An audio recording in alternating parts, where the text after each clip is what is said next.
What's up guys, welcome back to my channel. So pag-uusapan natin ang naging weigh-in nila WBA Light Heavyweight Champion Dimitri Bivol versus Lyndon Arthur, Deontay Wilder versus Joseph Parker, at ang main event, ang weigh-in ni Anthony Joshua versus Otto Wallin. So unahin muna natin kila WBA Light Heavyweight Champion Dimitri Bivol versus Lyndon Arthur. So tumimbang si Dimitri Bivol ng 174.6 pounds, samantalang si Lyndon Arthur naman ay tumimbang ng 174.2 pounds, pares pasok sa 175 pounds limit ng light heavyweight division.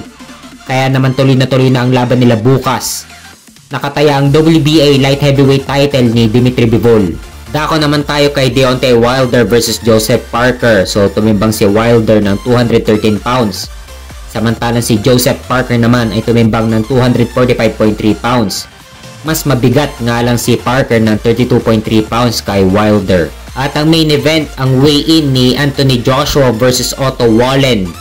So tumimbang si Joshua ng 251 pounds, samantalang si Wallin naman ay tumimbang ng 238.6 pounds. Mas mabigat nga lang si Joshua ng 12.4 pounds. Kailangan maipanalo nila Wilder at Joshua ang laban bukas para matuloy na ang laban nila sa taong 2024. Dahil nagkasundo na ang dalawa sa kanilang 2-fight deal na target sa March 9 sa susunod na taon.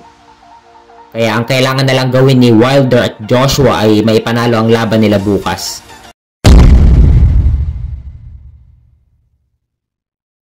Sa kabilang banda naman, inaayos na ang magiging laban ni WBO Super Lightweight Champion Teofimo Lopez versus Jamaine Ortiz na target sa February 8. Gaganapin sa Las Vegas, Nevada. Ito ang unang depensa ni Teofimo Lopez sa kanyang titulo. Hindi rin madaling kalaban itong si Jamaine Ortiz.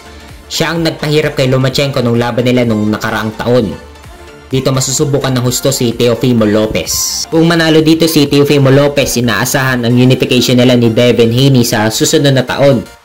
Pero kailangan muna mag-focus ni Lopez sa paparating niyang laban. So hanggang dito muna tayo. Maraming salamat po at Merry Christmas po sa ating lahat.